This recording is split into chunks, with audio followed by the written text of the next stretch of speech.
So, another week, another UFC card I'm going to break down and give all of my predictions for, starting with the first fight of the night, which is Daniel Marcos versus Ariong Liang. I'm going to be taking Daniel Marcos here. I'm pretty confident in this pick. Orion Liang, he's coming off a win over Johnny Munoz Jr., but Johnny Munoz Jr. is pretty bad. I'm not going to lie. Very good jiu-jitsu fighter, but he's just very one-dimensional. And there's just a method to beat him. While Orion Licheng, before they got chinned by Zahabi, he is good. He's not like a bad fighter or anything, but I think Daniel Marcos, even though I think he should have lost to Davy Grant, having a competitive close fight with Davy Grant, in my opinion, is always a good look because Davy Grant is a really underrated guy. Like, let's not forget, this is the man who chinned Jonathan Martinez, who's now on a crazy run. And I know MMA math doesn't work, but just looking at this fight, objectively, I just think Daniel Marcos is like just a much better fighter than Orion Liang. Plus former flyweight is Orion Liang. I got that correct the first time, but I can't get it correct again. While Marcos is just a bit of a bigger fighter in my opinion. He's fought at featherweight before.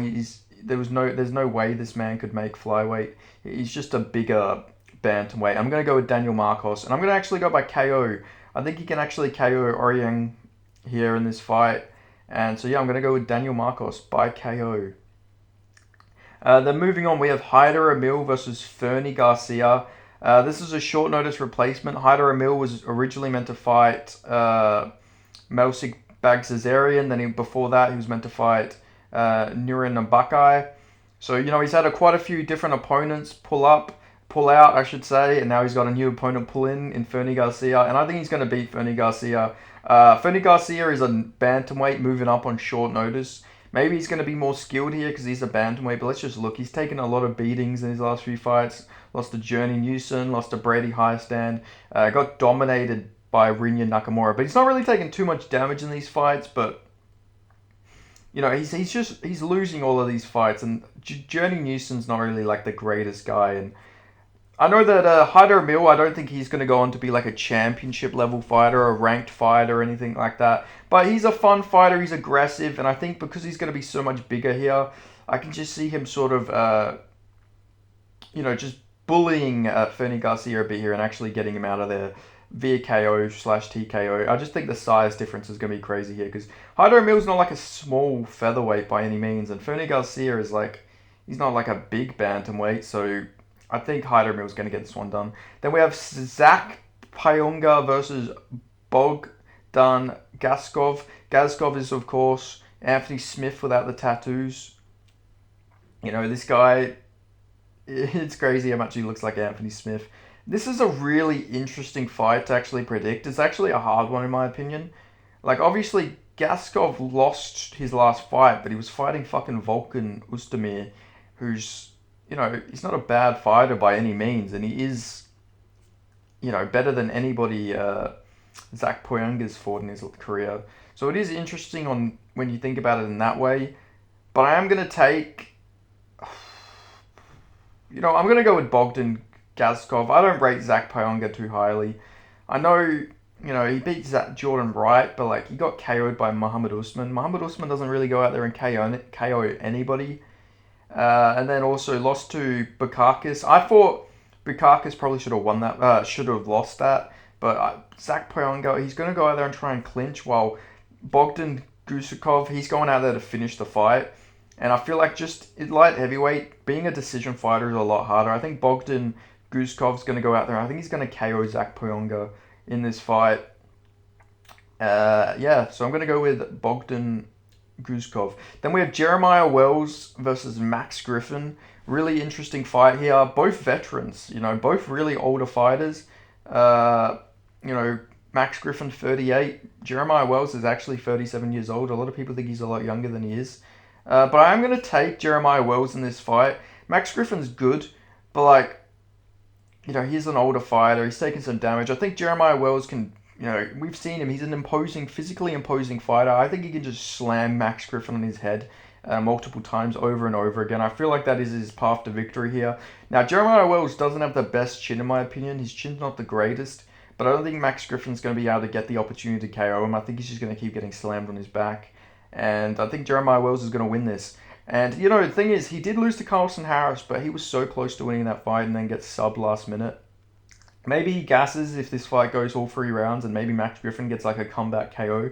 But I'm going to trust in Jeremiah Wells here to get this one done. I also think he has a good shot on the feet, but Max Griffin's very durable. Only time he's ever been finished via strikes was Colby Covington, of all people. But it was more like an exhaustion thing than like Colby going out there and flatline KOing him. So I'm going to go Jeremiah Wells here. Then we have Devin Clark versus Marcin Prachnio. I'm going to take Devin Clark in this fight. I just see him catching Marcin Prachnio. Prachnio's weirdly good.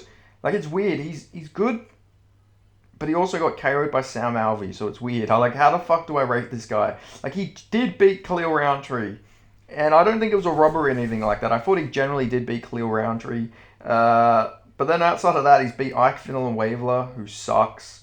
William Knight, who sucks. Like, he hasn't beat good guys or anything like that, and he probably should have beat Felipe Lins, though, if we're going to be honest. That was a close fight. But it's like, it's weird. It's really weird. He's one of the weirdest careers ever. Like, he got flatline KO'd by Sam Alvey, but beats Khalil Roundtree, so that is weird there. But, Devin Clark, he's coming off a bad loss to Kennedy Nchikwi. But, like, he's been looking good. He beat the shit out of Dan Young, beat William Knight by KO. Like, at least he's going out there and finishing these guys. He beat Alonzo Menifield, who's on a crazy run at the moment. Like, he is good. He's got moments of, like, where he's, like, one of the best light heavyweights. Not best light heavyweights, that's an exaggeration. But he's got moments where he looks amazing, and then he just, I don't know, turns to shit. Respectfully, just, then he doesn't look as good. But I think, I do trust in Devin Clark here to go out there and beat Marcin Prachnio. So I'm going to take Devin Clark to get this one done. Then moving on, we have Luma Lookboom versus Bruna Brazil, who is from Brazil. I'm going to take Luma Lookboom here. I just think she's much better. I just do. Like, Bruna Brazil beat Shanna Bannon, but it was like really close. And like, Bannon's very green, and she still made that pretty close. And then, she got flatline KO'd by Denise Gomez. Denise Gomez, not bad or anything like that, but still, I'm going to take Luma Lookboom. She's been looking really good lately.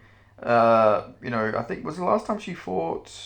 Yeah, it was at 284 in Perth, where I actually watched this fight live, so that was cool. That was actually the first finish of the card, if I remember correctly, and she is really good. Luma Lookboom is really good. Good Muay Thai style, obviously, from Thailand. I think she's going to get this one done, so I'm just going to go with Luma Lookboom. Then we have Balaji Oki versus Damir Hadzovic. I'm going with my man Oki here. Oki's a beast. This guy's really fucking good. He went out there, knocked out a Glory Kickboxer in his Dana White Contender Series fight. I know, he beat a Glory Kickboxer, but it was in MMA. But still, he went out there and beat him on the feet in 2 minutes and 46 seconds. He's really tough. He's a tough guy. He's powerful. And, we've seen Damir Hadzovic, he's lost quite a few fights now. Maybe if he's going to lose this fight, maybe Oki wrestles, just because that is the clear way to win. But I think he's going to go out there and I think he's going to win with the striking. He's never been KO'd before. Oh, actually he has. He got KO'd by Mabik Tazimov, who hasn't fought for fucking ever. Chechen fighter. Really good guy, really powerful. And then he's also the guy, Hanato Moicano went out there and choked out. And he said, fuck you, motherfucker. He said, what are you angry for? He says, because I wanted to keep fighting. And then Damir Hadzovic said, well, you shouldn't have submitted me then. Which is, really good point. But I'm going to go with Oki here. I just think this guy's really good. And I think Damir Hadzovic is sort of on his way out. I feel like this is probably the fight where he gets cut. He's 37 years old. Oki's much younger fighter. He just looks really good. I'm going to go with Oki here. Then we have Trevin Giles versus Carlos Prates. Trevin Giles, really underrated fighter in my opinion. Had Michael Morales really badly hurt, but showed some low fight IQ in that. And Carlos Prates he is really good. He's a really good guy. Really good Muay Thai. I know his record doesn't look the best on paper, but the guy seems pretty good. He's gone on a real long win streak since his last loss. 7 wins. Has a win over Joseph Luciano. That was the beginning of his streak, who is a really good fighter out of Australia. And yeah, he's got a bunch of kickboxing bouts as well. Like I say, really good Muay Thai. And a lot of his losses were early in his career. Now he's on a really good streak against good guys. and he's got some really good Muay Thai. He also beat Charles Oliveira 6-3, but not the Bronx, different Charles Oliveira. But I'm gonna take Prates here. I think he's gonna KO Trevin Giles. There is something about Trevin Giles. His chin's not the best in my opinion. Did get KO'd by Dricus Duplessis, which isn't bad. Look, Dricus is fucking good. He's he's the middleweight champion. And then also he got KO'd by Michael Morales. But I am going to take Carlos Prates here. I'm pretty confident in him to get this one done. Then we have Rodolfo Vieira versus Armand Petrosian. This one got rebooked. This one was scheduled a few months ago. But Armand Petrosian apparently got fucking poisoned. Which is pretty scary. Literally got fucking poisoned. That's pretty crazy. But I'm gonna take Armand Petrosian here. Rodolfo Vieira is a very good jiu-jitsu fighter, but like he doesn't really have the best takedowns. His jab, he's got a good jab on him. I will say that his striking's improving, but his cardio is not the best. He does slow down, and Armand Petrosian on the other end doesn't really have the best takedown defense. So maybe his horrible takedown defense will make Rodolfo Vieira look like an amazing wrestler out there. But I think even on the feet, I think Armand Petrosian's going to hurt him because we did see Cody Brundage almost knock this guy out, except he tried to go for a guillotine on a jiu-jitsu world champion, which ended up losing him the fight. So I'm going to take Armand Petrosian here. I think he can actually get this one done. He's really good striker. Beat Christian Leroy Duncan, which I feel like is going to be a win that ages really well in that middleweight division. And like he's just always has good fights. He had a close fight with Caio Borrello, who I think is a much better Rodolfo Vieira. I mean, they're not even really that similar, really. Like Caio Borrello is just better everywhere. But Armand Petrosian had a close fight with him. And I think Armand Petrosian is going to get a KO here over Rodolfo Vieira. So I'm going with Armand Petrosian. Then we have Michael Johnson versus Darius Flowers. What a fucking fight. What a fight to predict. So Darius Flowers is coming off a loss to Jake Matthews at welterweight. And he's 0-1 in the UFC. And to reward him, they're giving him Michael Johnson, who I get is 21-19. But like still, why the fuck is he getting Michael Johnson? Michael Johnson should win this fight. This is a fight Michael Johnson should win, but should win is the story of Michael Johnson's life. See, there's so many fights he should win that he loses. I'm going to take Michael Johnson. I do feel like this is a fight he should win, but maybe because he should win this, Darius Flowers is just going to KO him instantly. But we've seen Jake Matthews really beating him up with the boxing, body shots and everything like that. I think Michael Johnson's much better boxer, much quicker hands. Plus, we don't really know how Darius Flowers is going to look in that lightweight division. He's never fought a lightweight before. This is his first lightweight fight. Maybe he's just going to go out there and absolutely ragdoll Johnson. But we don't know. He could be out there and be depleted as fuck. He could be so much less skilled as a lightweight. There's so much questions about this move down. So I'm going to take Michael Johnson. We've also seen Darius Flowers get KO'd quite a lot on the boxing scene. And Michael Johnson's got some really quick, nice boxing. So I can see him going in there and sleeping Darius Flowers. Then we have Brad Tavares versus Gregory Rodriguez. I'm taking Gregory Rodriguez in this fight. Brad Tavares, been in the UFC for ages. When you look at it, 20-8 is a pretty good record considering he's been in the UFC since like 2010, 2011. So, that is a pretty good record in hindsight. But I am going to take Gregory Rodriguez. I just like his aggressive boxing style here. Obviously, he can't wrestle in this fight because Brad Tavares has some of the best takedown defense in middleweight history. Arguably some of the best takedown defense in the whole UFC. Like, nobody ever takes this guy down. Brad Tavares, if you're a wrestler, he's a nightmare matchup for you. Like, I generally do believe, like, Hamza Chimaev versus Brad Tavares is, like, actually a competitive fight just because of how good this guy's takedown defense is. Obviously, his chin's not the greatest, but it's not horrible at the same time. Sometimes, I don't know, his chin's very hit and miss. But I'm going to take Gregory Rodriguez in this fight. I just see him pressuring forward, landing some big, nasty hooks on Brad Tavares. I love the boxing from Gregory Rodriguez. I think he's going to knock out Brad Tavares, or maybe drops him and then maybe gets his back and subs him or something like that. Like I say, good takedown defense, but I'm going with Gregory Rodriguez by KO in this fight. Then we have Ior Peteria making his middleweight debut against Robert Bruzicek. Now, this is a really hard fight to predict, in my opinion, because, Bruzicek, he's not got the greatest chin, if we're going to be honest. Okay,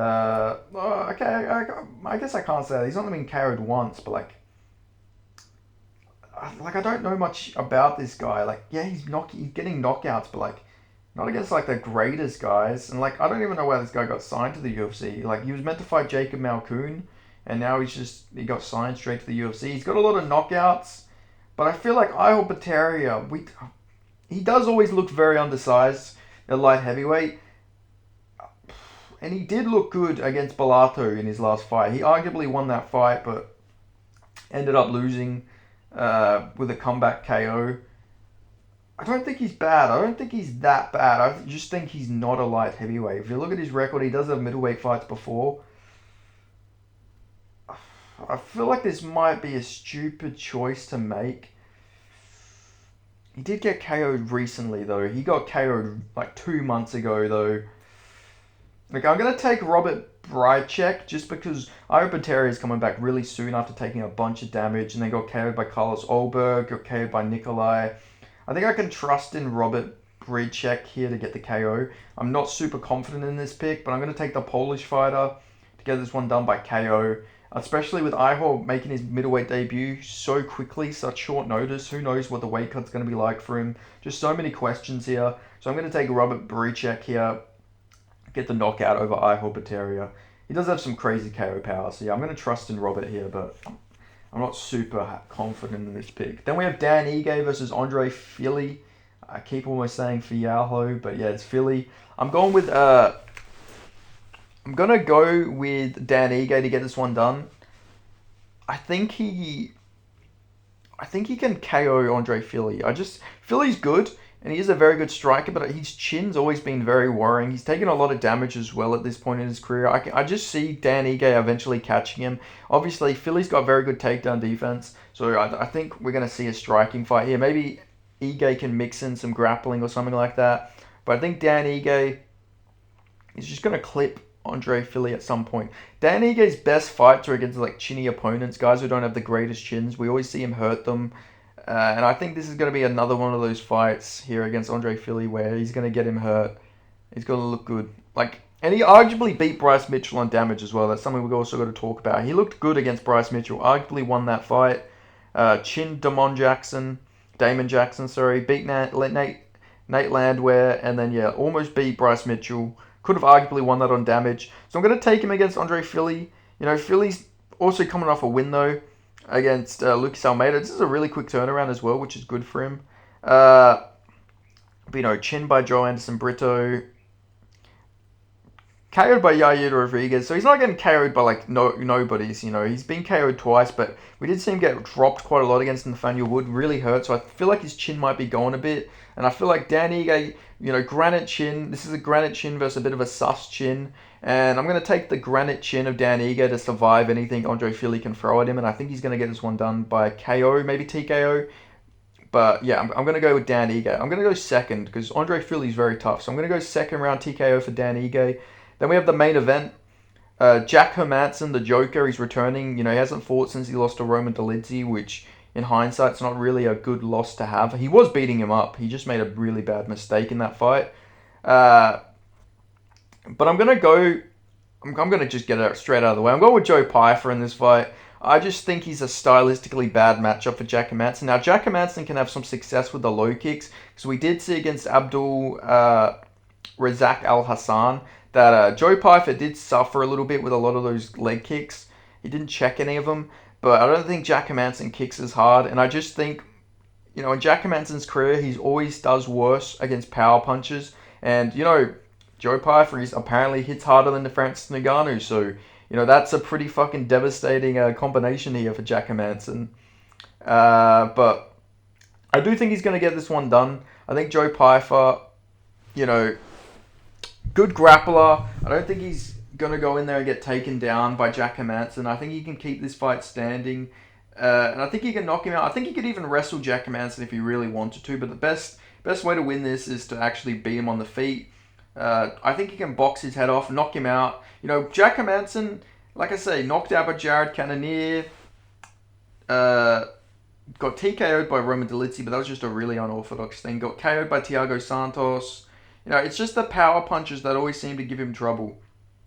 Even Marvin Vettori dropped him. Marvin Vettori dropped him, and Marvin Vettori doesn't fucking drop anybody. Marvin Vettori probably wouldn't fucking drop James Vick, even if they weighed in at their natural walk-around weights. Now, I'm joking about that, but generally, Marvin Vettori is very pillow-fisted, and he dropped Jack Hermanson. We've seen him get dropped and hurt so many times in his career, and I think Joe Pyfer has the style to go in there and knock out Jack Hermanson. So I'm going to take Joe Pyfer, but it'll be interesting to see how he deals with the low kicks from Jack Hermanson. Plus, Jack Hermanson being off for so long, who knows, maybe he's going to come back improved, or maybe he's going to come back super washed.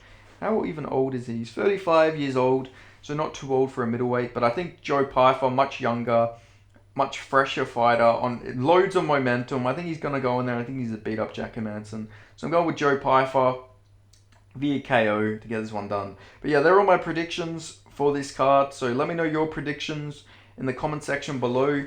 Who you guys going with in all of these fights? Make sure you like this video, share this video. If you're not already, subscribe. And yeah, just let me know your thoughts on the main event, the co-main event, and just what fight you're most excited for. So thank you guys so much for watching. I appreciate it. And yeah, and I see a lot of people saying this card's like worse than last week's card, but on paper, I reckon this card's gonna actually turn out to be a lot better. There's some real sleeper fights on this card. Like there's a lot of brutal finishes I could see coming from this card. So I'm actually really excited. 14 fight card. So yeah, it should be a good one. Motivates me a lot more than last week's card, that's for sure. But anyway, thank you guys so much, and I'll see you guys next time. Cheers.